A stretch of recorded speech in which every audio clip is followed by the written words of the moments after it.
신앙생활에서 생겨나는 궁금한 문제들을 함께 풀어보는 시간입니다.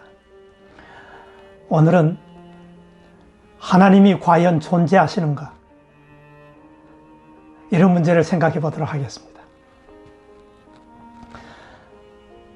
하나님이 과연 존재하시는지, 이런 질문은 참으로 인류 역사에서 오랫동안 이어져 온 질문입니다.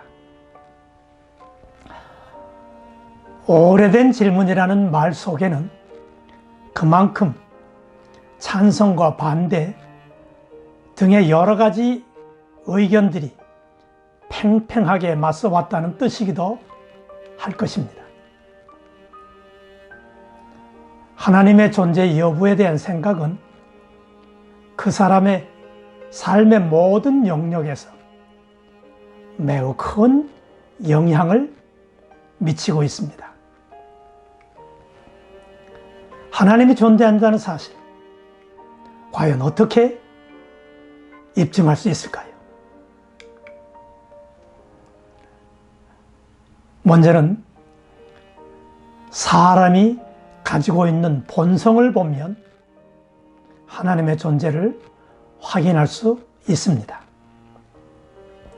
사람에게는 나면서부터 가지고 있는 식욕, 소유욕, 명예욕, 성욕 등 여러 가지 본성들이 있습니다. 이러한 본성은 사람의 생존 그 자체와 깊은 연관이 있어서 그 본성의 기능을 통해 생명이 유지되어지기도 합니다. 그런데 본성은 본성으로만 존재하는 것이 아니고 그것을 충족시켜주기 위한 구체적인 대상을 필요로 하고 있습니다. 식욕에는 음식물이 있어서 그 본성의 욕구를 충족시켜줍니다. 소유욕에는 물건이 있고 명예욕에는 지위가 있어서 그 본성을 충족시켜주게 됩니다. 사람에게는 하나님을 알만한 것 또는 종교의 씨앗 또는 종교의 본성이라고 부르는 본성도 있습니다. 이 본성에 따라 모든 시대 또는 모든 지역을 막론하고 사람이 있는 곳에서는 종교가 생겨났습니다. 그런데 그 생겨난 종교의 형태는 매우 다양했습니다. 하지만 그 많은 다양한 종교들 속에 한 가지 공통점이 있다면 절대자와의 관계를 유지해보고 싶어 하는 것일 것입니다. 그래서 어떤 사람은 종교, 즉 하나님의 존재는 사람의 궁극적 관심사라고 표현한 바가 있기도 합니다. 사람의 본성은 그것을 충족시켜주는 구체적 대상을 가지고 있다면 종교적 본성 역시 구체적 대상의 존재를 전제하고 있음이 분명할 것입니다. 따라서 사람의 종교적 본성 그 자체는 하나님의 존재를 입증해주는 것이라고 해도 좋을 것입니다. 하나님의 존재는 수많은 경험자들의 증언들을 통해서도 확인해 볼 수 있습니다.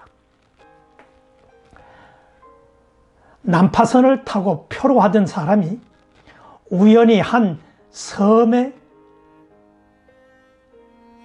이르렀을 때에 그 섬에 사람이 살고 있는 유인도인지 혹은 사람이 살고 있지 않는 무인도인지를 알고 싶어 하는 경우가 있다고 생각해 보십시다. 그 섬이 무인도인지를 확인하려면 온 섬을 샅샅이 다 뒤져보아야 할 것입니다. 그리고 마침내 결론, 이 섬에는 사람이 없다, 그렇게 말할 수 있을 것입니다. 그렇지만 유인도라는 사실은 발자국 하나 혹은 칩 한 채, 멀리서 피어오르는 연기 한 줄기, 이런 것 등을 보아도 쉽게 확인할 수 있게 됩니다. 하나님의 존재는 지금까지 수많은 사람들이 허다한 경험들을 통해 확인한 바가 있습니다. 그 경험은 고대, 현대, 동양, 서양, 성별, 나이, 지위의 높고 낮음, 지식의 많고 적음, 이런 것들과 관계없이 널리 분포되어 있는 경험입니다. 심지어는 평소에 철저한 무신론자의 태도를 보이던 사람도 갑작스럽게 예기치 않는 상황을 만나 하나님을 찾거나 하나님의 존재를 경험하는 경우도 종종 있습니다. 세계 각 지역의 식민지를 확장하여 해지는 곳이 없다고 자랑했던 18세기의 영국 학자들은 여러 식민지들을 공통적으로 조사한 후에 결론 내리기를, 종교가 없는 민족이나 지역은 어디에도 없다. 모든 종교에는 하나님의 존재에 대한 믿음, 그리고 하나님을 향한 예배, 기도, 이런 행동이 있다고 말한 바가 있습니다. 작은 하나의 단서라도 유인도임을 입증함에 충분하다고 한다면, 이처럼 다양한 모든 사람들의 경험은 하나님의 존재를 넉넉하게 입증하고도 남을 것입니다. 하나님의 존재는 지금까지 많은 학자들에 의해 합리적으로 추론하여 증명되어지기도 했습니다. 역사상에 유명하게 알려져 있는 학자로서 안셀무스, 데카르트, 쿠자누스, 이런 사람들은 우리가 가지고 있는 완전이란 관념에서부터 하나님의 존재를 입증하는 시도를 한 바가 있습니다. 아리스토텔레스나 아퀴나스 같은 학자는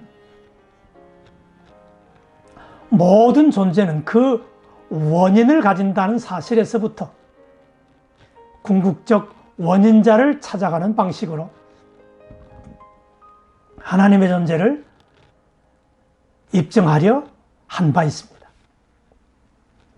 소크라테스나 플라톤 같은 학자들은 우리의 의도적 행동에는 목적이 있다는 사실로부터 우주의 절대적이고 궁극적 의도를 가진 존재로서의 하나님의 존재를 설명하기도 했습니다. 독일의 유명한 철학자 칸트는 사람이 가진 의지는 자유롭고 그 자유로운 의지는 책임을 기대하게 되고 또 그 책임에는 보상이나 보응을 할 수 있는 초월적이고 인격적인 하나님의 존재가 요청될 수밖에 없다고 하면서 하나님의 존재를 설명하려 하기도 했습니다. 이 외에도 역사에는 수많은 사람들에 의해서 수많은 합리적인 추론들이 다양하게 제시된 바 있기도 합니다. 그렇다면 성경은 하나님의 존재에 대하여 어떤 입장을 가지고 있을까? 우리는 앞에서 몇 가지 사례들을 통하여 하나님이 존재하신다는 사실을 어떻게 확인할 수 있는지 살펴본 바가 있습니다. 그러나 하나님이 그런 증거들을 통해 어떤 분이신지에 대해서는 정확하게 알 수 없습니다. 여러 증거들은 저마다 서로 다른 견해로 하나님을 설명하거나 때로는 전혀 언급을 하지 않고 피하려 하기도 합니다. 하나님의 존재를 설명하려 하는 경우에도 앞에 말한 여러 증거들은 하나님이 삼위일체가 되시고 친히 사람이 되시어서 이 땅에 오신 구속주이시라는 사실은 어느 경우에도 보여주지를 못하고 있습니다. 그러나 성경은 하나님의 존재를 분명하게 보여줄 뿐만 아니라 하나님이 어떤 분이신지 또 우리를 위해 무엇을 하셨는지 하시는지 하실 것인지도 보여주고 있습니다. 그러나 성경은 하나님의 존재를 증명하려 하지 않습니다. 그 마음에 하나님이 없다 여기는 자를 어리석은 자로 여기시는 성경은 하나님의 존재를 존재 그 자체로 받아들이고 있는 것입니다. 그런 이후에 하나님이 어떤 분이신지 또 우리를 위해 무엇을 하시는지를 소개하고 그것이 사실로 확인되는 역사적인 과정들을 소개하고 있을 뿐입니다. 성령께서는 거듭난 사람들로 하여금 이것들을 자연스럽게 이해할 수 있는 눈을 열어서 저들을 인도해 주실 것을 기대하고 있기 때문입니다. 내 부모님이 과연 진짜 내 부모님인지 어떻게 알 수 있겠습니까? 우리는 생김새나 성격이나 호적 기록이나 DNA 등 여러 가지 방법을 통해서 내 부모님이 진짜 내 부모님인지를 확인할 수 있게 됩니다.